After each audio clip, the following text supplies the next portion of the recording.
Shalom to everyone who has come to this video. My recent video about Kanye West was deleted from YouTube, and I did receive a channel strike. But as most of you know, Kyrie Irving, one of the best basketball players in the NBA, the same man who a while back stated that he wanted black players to have their own league, was recently suspended. He was suspended for purportedly being anti-Semitic. Let's briefly hear what his response to these claims were. Kyrie, the documentary listed among falsehoods. It said the Holocaust didn't happen. Do you believe the Holocaust those falsehoods happened? are unfortunate. And it's not that I don't believe in the Holocaust. I never said that. Never, ever have said it. It's not come out of my mouth. I never tweeted it. I never liked anything like it. So the Holocaust in itself is an event that means something to a large group of people that suffered something that could have been avoided. No one said we had to practice racism. No one said we had to treat each other like garbage. No one said that I had to stand here today and understand that many people that come from generations 60 years ago, 40 years ago, enslaved some of my ancestors still, spiritually, mentally, and emotionally, and it's still going on. And you guys are asking me, respectfully, to speak on something that was a documentary that I had nothing to do with. I didn't make it. So just please keep that same energy when you guys are addressing me. Kyrie, for the record, do you have any anti-Semitic beliefs? Again, I'm going to repeat. I don't know how the label becomes justified because you guys ask me the same questions over and over again. But this is not going to turn into a spin around cycle of questions upon questions. I told you guys how I felt. I respect all walks of life and embrace all walks of life. That's where I sit. I think what people want to hear, though, is just a yes or no on that question. Yes or no. I cannot be anti-Semitic if I know where I come from. I cannot be anti-Semitic if I know where I come from. When he says that he cannot be anti-Semitic if he knows where he comes from, could he be saying that he is a true Semite? Presumably, that's what he's alluding to when he says this. And I've been hearing reports that the sales of the movie that he has been condemned for sharing have been skyrocketing. So this attack, this media attack against Kyrie Irving, in a sense, is backfiring on the powers that be, because although they are making an example out of him, it's causing the truth to spread even quicker. Now, I did hear LeBron James give his typical politically correct response when he was asked about what he thought about Kyrie's actions. And something about LeBron James is that he has long been playing a character of someone who is for the advancement of his people, when in reality, he is in the pocket of his unspeakable handlers. And he has never been a revolutionary in any way, shape, or form. LeBron is very similar to Michael Jordan in that he never says or does anything that he thinks his puppet masters would not approve of. Shaquille O'Neal also reportedly called Kyrie stupid, which is to be expected because, for those who don't know, Shaquille O'Neal is an open and proud Freemason. And let's briefly look at this short clip of Shaquille O'Neal proudly flaunting the fact that he is a Mason. What is going on there? That's a ring of my profession. You don't know nothing about that. Okay. So he said, that's a ring of my profession. You don't know nothing about that. Can we get a close-up on that area? What? Don't know nothing about What is the profession? Yeah, which profession are we talking about? So as you can see here, he has on a Masonic ring, which has the symbol of the square, the compass, with the letter G inside.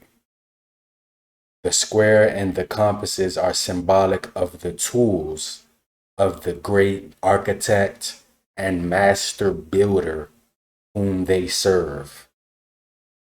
And the letter G represents their God. But of course, it's not the God that we read about in the scriptures.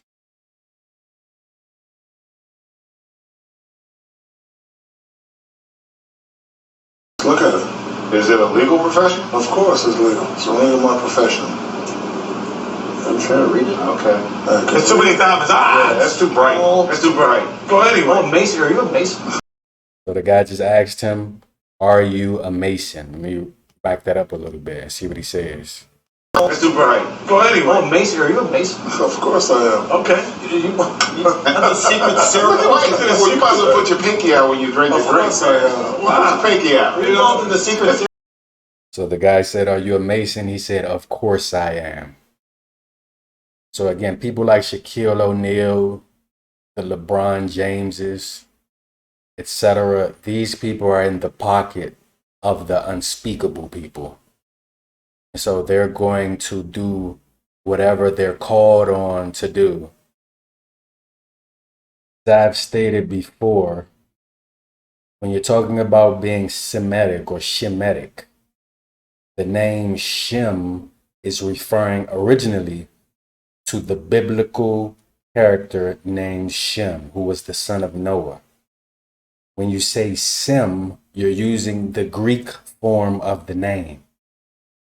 And itic is simply an adjective suffix, which means pertaining to or to be of the nature of. So when you say Semitic, you're saying someone who is of Shem. Again, that's the original meaning of the term. It has evolved over time to mean something else, as we can see, because people change definitions. As you see on the screen here, which is a figurine that is in the Hecht Museum in Haifa, Israel. This is a figurine from Egypt of a Semitic slave. Originally, this is what Shemites look like.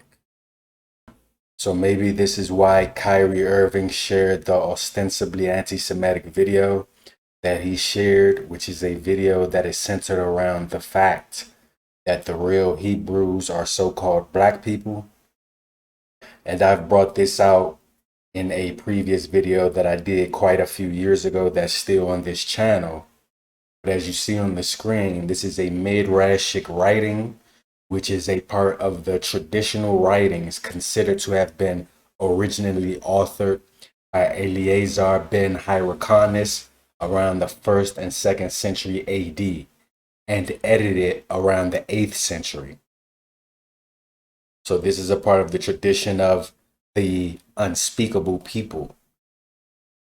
What does it say? It says, Nimrod in the Tower of Babel.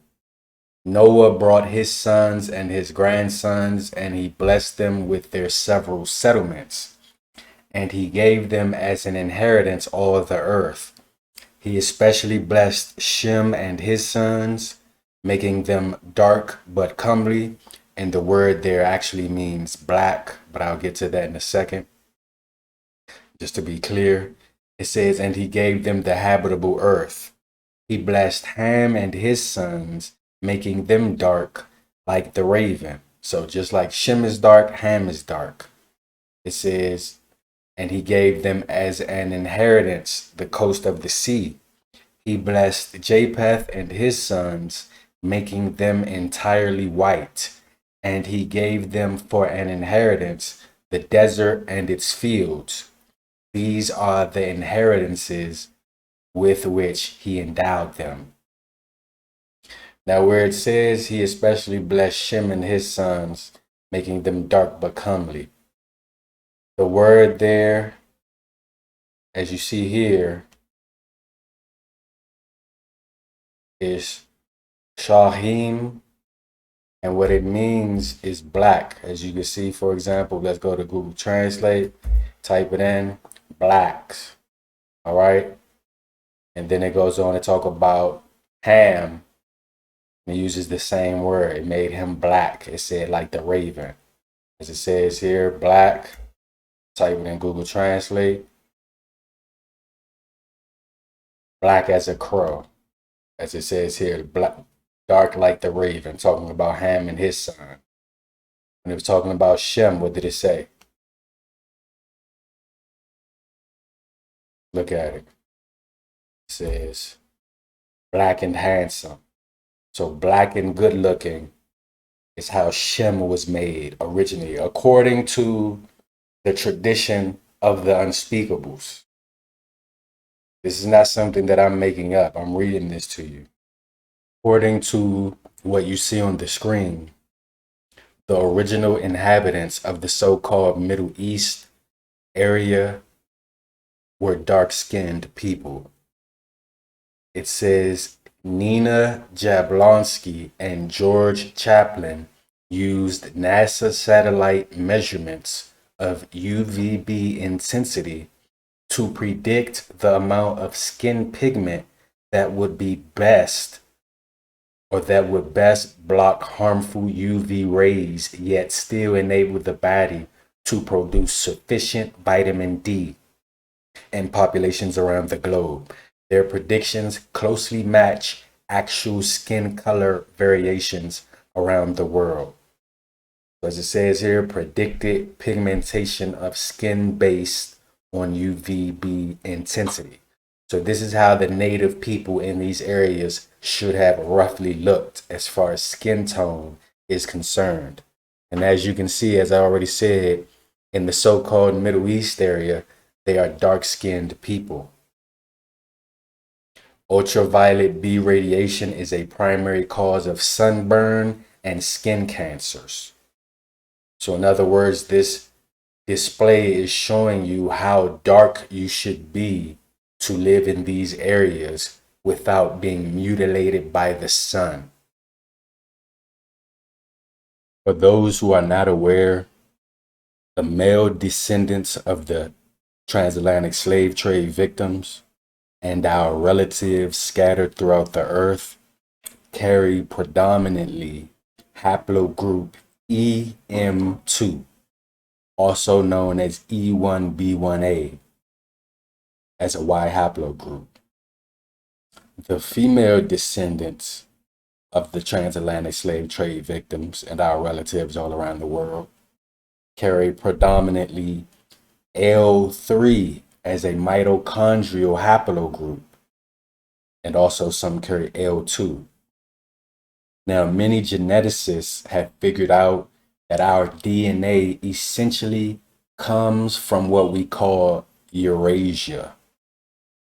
For those who don't know, Israel and the Middle East and Mesopotamia, where Abraham is originally from, is all a part of Eurasia.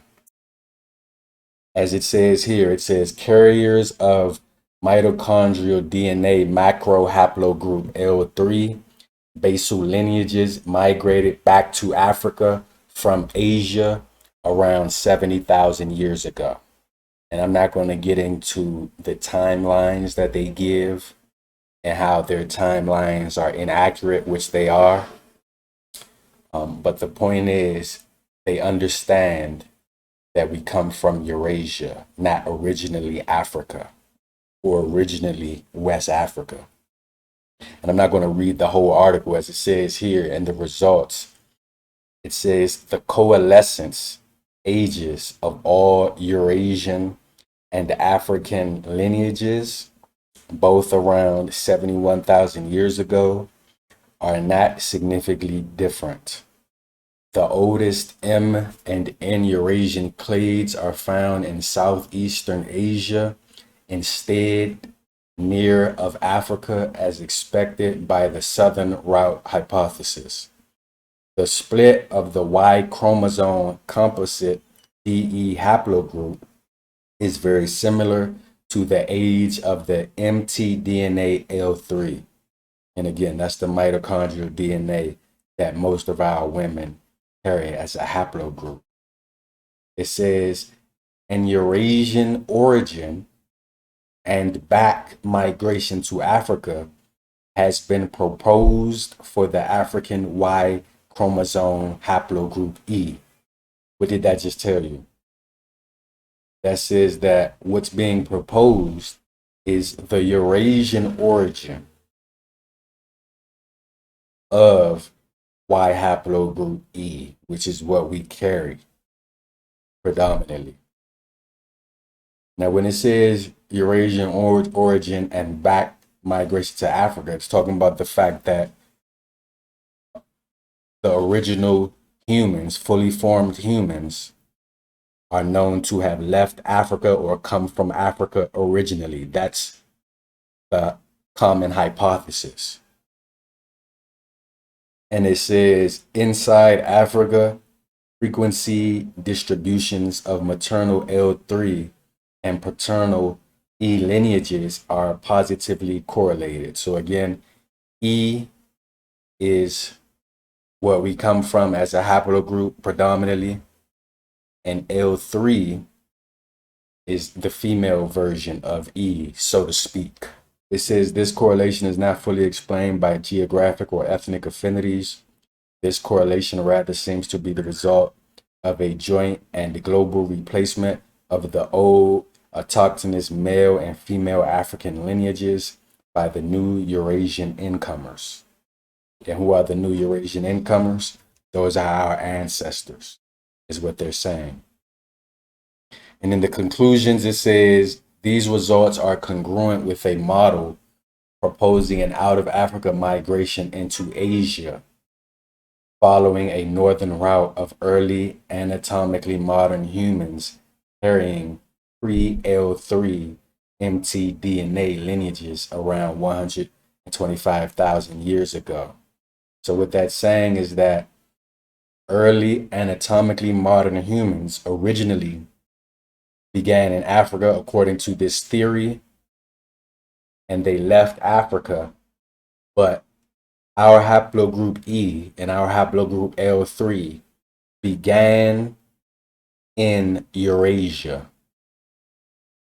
All right, it says subsequent diversification of pre-L3 into the basal lineages of L3, a return to Africa of Eurasian fully modern humans around 70,000 years ago, carrying the basal L3 lineages, and the subsequent diversification of Eurasian remaining L3 lineages into the M and N lineages in the outside of Africa context, and a second Eurasian global expansion by 60,000 years ago, most probably out of Southeast Asia. So we understand that all of this is theory, all of this is hypothesis. These are various models that they're using to hypothesize the early migrations of humans. But the point of me pointing this out is that we don't come originally from Africa. That's not where we started. We started in what's called Eurasia. We started in where the Bible says we started. And just to be clear, because I don't want anyone to be confused, just because you might have a haplogroup that is not EM2 on the Y side, or on the female side is not L3, doesn't necessarily mean that you are not Israel. And the reason for that is because even when you read the Torah, you will see that Israel came out of Egypt a mixed multitude. There was some mixing that took place. And when Israel was put under the law in Exodus chapter 24, and then Deuteronomy chapter 29, and Exodus 20, etc., there would have been a mixed multitude, so to speak, that was there. Not everyone came directly from the loin or from the Y haplogroup of Jacob, but they were all put under the same covenant. And again, as I said, there was mixing that took place. So these were the Israelites from this point forward. Not only that, but there has been subsequent mixing that has taken place. This is why even if you don't carry haplogroup EM2 on your father's side, or L3E or L2 on your mother's side, if you are predominantly a descendant of the transatlantic slave trade victims and you take a DNA test, it will tell you that most of your DNA is from West Africa. That's because this is where the transatlantic slave trade victims were taken from and where a high concentration of Israelites are even to this day. So even though you may not carry these haplogroups, you would still cluster autosomally with so-called African Americans and so-called West Africans and so-called Jamaicans, etc., because we are all the same people. Your autosomal DNA is what determines the majority of your ancestry. And with that being said, we, the transatlantic slave trade victims and our relatives all around the world, have more DNA evidence for being Israel than anyone else on earth.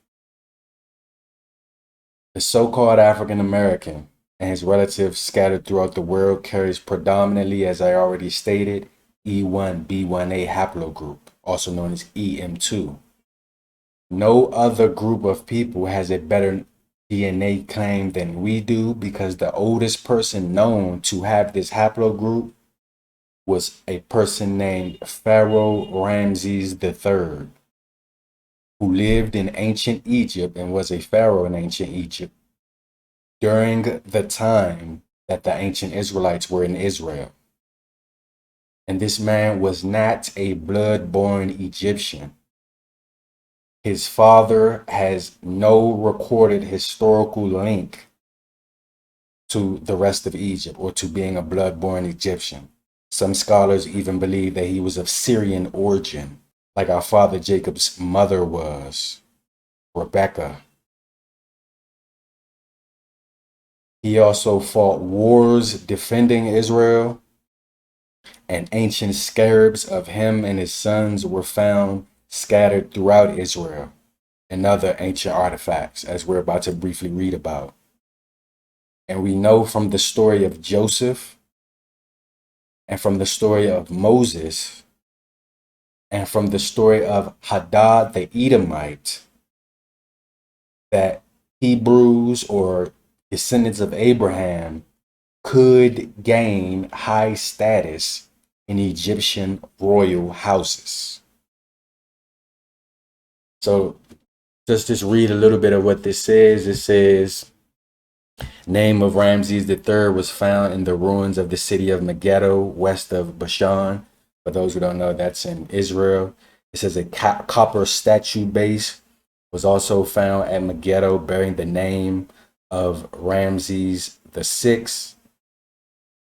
It says at Lachish, closer to what would become the zone of Philistine occupation, a bronze plaque with the name of Ramses III was found in a metal scrap pile.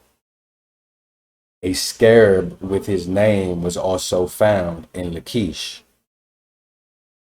It says south of Gaza are the remains of Canaanite towns on the edge of the Sinai. In Tel Sarah, one of the few objects bearing a date was found, a fragment of a bowl inscribed with the words, in the 22nd year of. The king's name is missing, but the inscription is understood by most scholars to refer to the 22nd year of Ramses III, the year 1160 BC. It says in various other southern towns, scarabs of Ramses III, the fourth, so these are going into his sons, and possibly Ramses X have been found.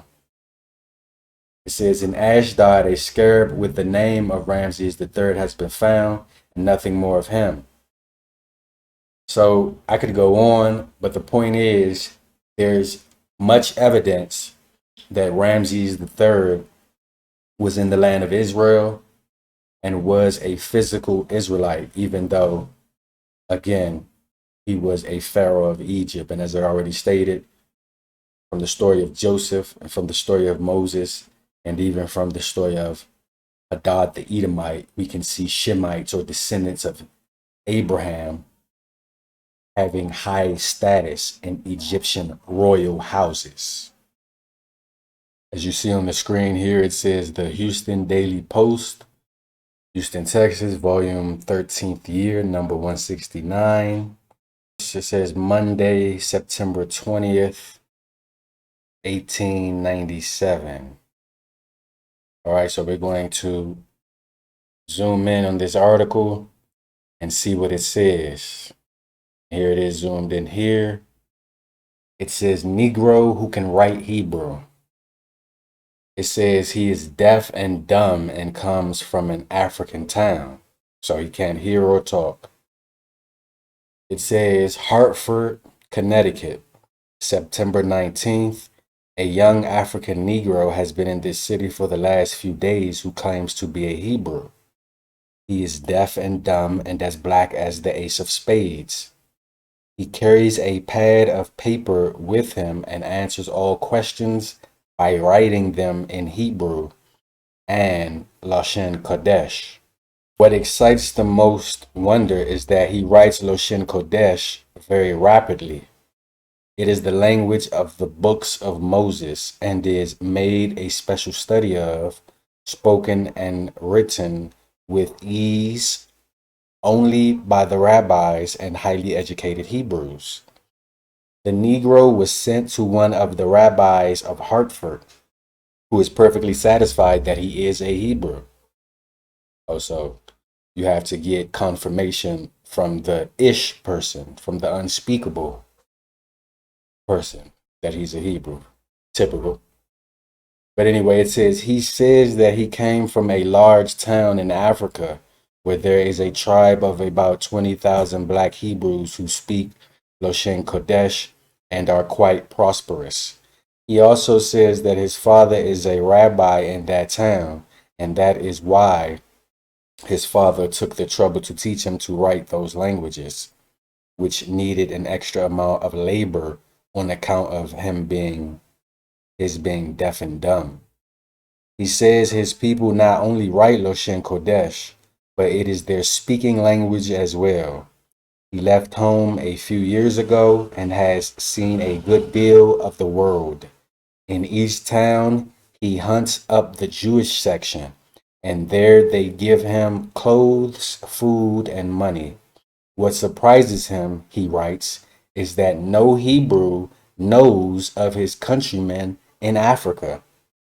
So he's surprised that people don't seem to know about his people in Africa, the Hebrews over there in Africa.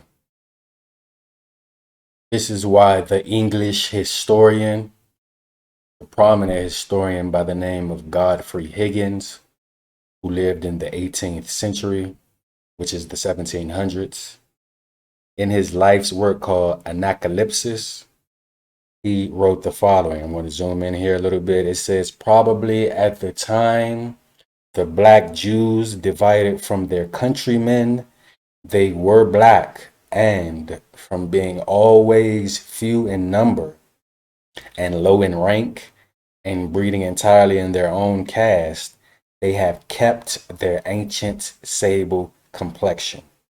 So he says the Jews were black and they are still black. Again, this is an English historian from the 18th century writing this. A lot of people want to lay claim to the Holy Land, but the fact of the matter is that the indigenous black people, the original Israelites, were expelled from the land and from rulership over the land. Although today there are still a few Hebrews in the land. And whether you're talking about the Persians or the Greeks or the Romans or different Arabs and Turkish people, including the Mamluks, the Seljuks, and the Ottoman Turks, all of these various people left their imprint in, and in many cases, their descendants in the land, which is why so-called Middle Eastern people, and in this case, I'm speaking more specifically about Palestinians, are simply a mixed race people with a high percentage of Turkish blood. And most of us know how the unspeakable people obtained their power over the land, which in summary was nothing less than colonization. Ezekiel chapter 20, among many other scriptures and chapters in the Bible, proves that the people who usurped authority over the land in the 1940s and subsequent years could not be the children of Israel returning to the land as per Bible prophecy. As it says here in Ezekiel 20, verse 33, it says, "As I live, saith the Lord God, surely with a mighty hand and with a stretched out arm and with fury poured out will I rule over you." So that's how he's going to rule over the children of Israel when he brings them back into the land. It says, "And I will bring you out from the people and will gather you out of the countries wherein you are scattered with a mighty hand and with a stretched out arm and with fury poured out." It says, "And I will bring you into the wilderness of the people." So again, he's going to bring judgment on the land, and he's going to have his scattered people return back to the Holy Land, but more specifically into the wilderness first. That's very important. As it says here in verse 35, it says, "And I will bring you into the wilderness of the people, and there will I plead with you face to face." So unless there was some time when the unspeakable people were gathered with fury poured out and judgment poured out on the world, and we gather into the wilderness. And what wilderness is it? It's going to be the same wilderness that we were in the first time. And unless they spoke face to face with Christ, because that's really who it's referring to here, because Christ has returned at this time, then they can't be the people. It says, "Like as I pleaded with your fathers in the wilderness of the land of Egypt, so will I plead with you, said the Lord God." And when he says plead, he doesn't mean he's going to beg. He means he's going to give you instructions and you better follow them. He says, "And I will cause you to pass under the rod." And what's the rod? That's the rod of correction. That's discipline. He says, "And I will bring you into the bond of the covenant." What's the covenant? That's the new covenant. That's the New Testament. He says, "And I will purge out from among you the rebels." So he's going to separate those who are rebellious. He's going to gather them into the wilderness, but he's going to separate them. The reason why they're gathered into the wilderness is because they're Israel. They're under the covenant. But since they're rebellious, since they're talking about they're non-messianic, since they're talking about they're going to do what they want to do, since they're talking about they're not following any patriarchy and they're feminists and they're homosexuals, he's going to separate them. And it says here, "And them that transgressed against me," or transgress against me, he says, "And I will bring them forth out of the country where they sojourn, and they shall not enter into the land of Israel, and you shall know that I am the Lord." So again, he's going to gather them to the wilderness, but many of the people gathered into the wilderness will not enter the Holy Land because they're rebellious. So only the righteous are going to be entering into the Holy Land. That's what this is talking about here. And just in case somebody doesn't know, you can check out my video called "The World Will Honor Black Israelites." I explain this in more detail, but this is separate from the group of people who make the first resurrection. I just want to make sure this is clear. This is the group of people who did not make the first resurrection, but they're still gathered from all over the world because they're Israelites. Again, check out that video for more details on that. I don't have time to go into that subject right here and right now. But again, this is undeniable proof that the people who claim to be the people of the book, who have authority over that land right now, could not be the people, because he says he is not going to allow the rebellious to enter the land. Most of them don't even believe that Yeshua HaMashiach is the Messiah. In fact, Tel Aviv, Israel is considered to be one of the most homosexual friendly cities on earth. And we know that that's against the law to be a homosexual. When you read in Leviticus 18 and other places.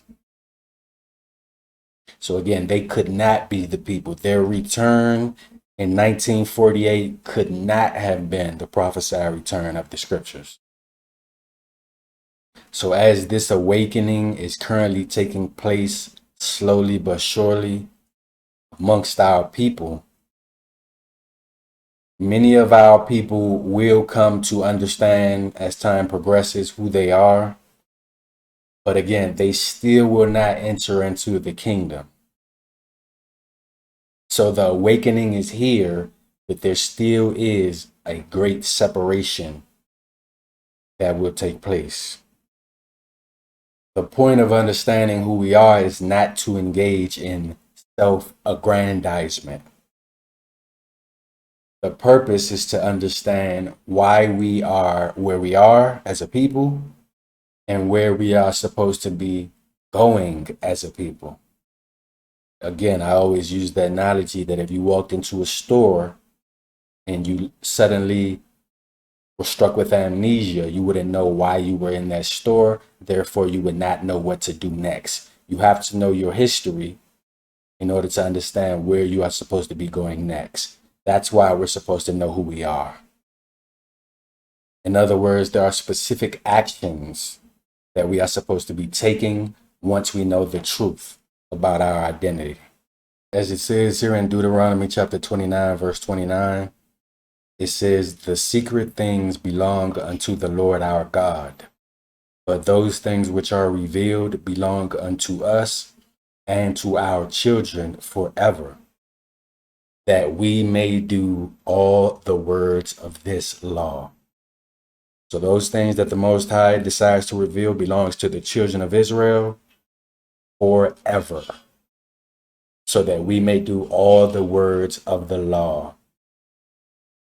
In other words, we're supposed to return to our culture, the foundation of which is our laws.